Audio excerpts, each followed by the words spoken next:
Hotel Rwanda is a movie that captured the imagination of the world.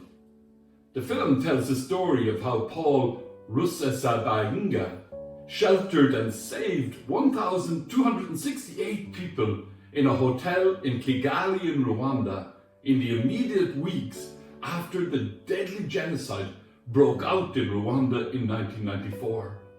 I visited the hotel in the weeks after the genocide began, and its story is etched in my mind, as are the deep divisions between the tribal factions that constitute the Rwandan family.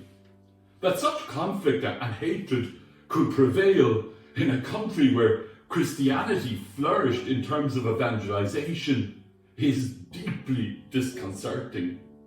Female genital mutilation, often seen as a cultural issue, is one of those subjects that also deeply divides people. The UN Children's Agency, UNICEF, says at least 200 million women and girls have undergone female genital mutilation, which involves removing some or all of the external female genitalia. The practice is present in 31 countries over 3 continents.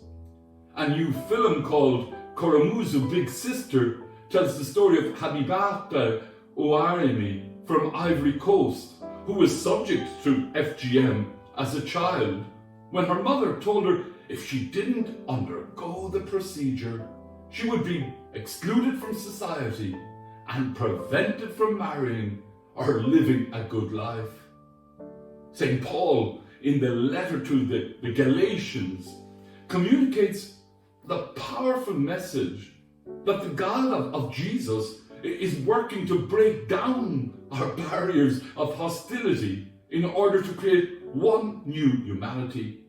When dying and rising with Christ in our baptisms, we are enculturated into a new way of being human, for which those us-them boundaries no longer exist.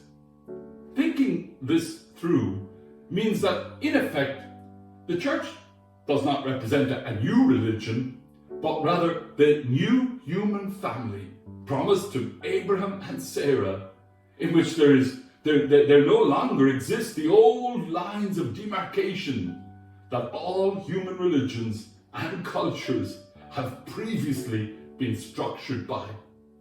Christian identity, through the dying and rising of baptism, manifests a unity for which there is no longer Jew and Greek, slave and free, male and female. Luke's Gospel, chapter 9, portrays an engaging dialogue between Jesus and the disciples, during which Jesus speaks about what it means to be a follower of Jesus. As I work with parents presenting children for baptism, I share with them my sense that baptism is the celebration of all birth, the blessing of creation and life itself, the entering into a world community, all of whom are God's people. We belong to God's family from the first moment of our existence.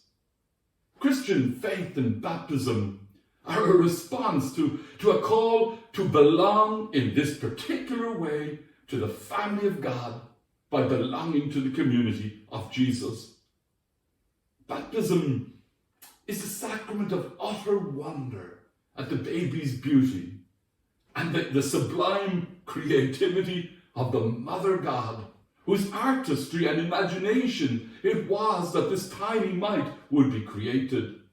Habibata Ouaremi makes the point that usually women who have FGM don't talk about it because you don't feel like you're a whole person, a whole woman. There's something missing. And you don't want people to laugh because you feel that way. You're scared also that people can judge you because you come from a culture considered a bad culture because they did that to you. Habibata adds that people don't consider the pain they can create just by saying those words. Uarami argues that the film Koromusu Big Sister shows that women have power. They don't want to stay victimized. It's also a story about hope, she adds. We talk about our story and how painful it is, but at the end it is a hope. We want change. It's a hope that we can change something. Pope Francis speaks about education as a knowing in the heart, a recognizing, an awakening of the divine imagination already in the young mind and psyche. Francis speaks of our hearts, sacred from birth, and baptism, fashioned lovingly in the divine image. Baptism works to create a mystical community capable of seeing the sacred grandeur of God in every human being. For this reason, we wish Koromusu Big Sister every blessing in stirring up change and hope. Amen.